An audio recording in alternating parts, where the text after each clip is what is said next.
Ассалаумағалейкум көпшілік. Мына жәкең алты-алаштың басын қосып той жасап жатыр екен. Бұл сүндет бір үлкен міндет қой. Құдай қаласа осы кішкентайыңыз үлкен азамат болып, соның үйлену тойында алты құрлықтың басын қосып той жасаңыз. Кішкентайдың қолында әрдайым Құраны болсын, иманды ұраны болсын, әрдайым дәреті болсын, пайғамбарымыз саллаллаху алейхи уассаламға салауат айту әдеті болсын. Имандылық қанында, періштелері жанында болсын.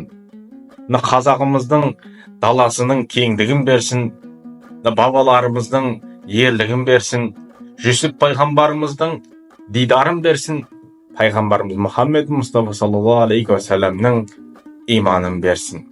Қар жауса күрек, жел тұрса тірек, қорыққанға қорған болатын, тарыққанға пана болатын, зарыққанға сана болатын, исі қазақтың жел жағына шығатын үлкен азамат болып ер жетуін нәсіп еттін Алла Тағала.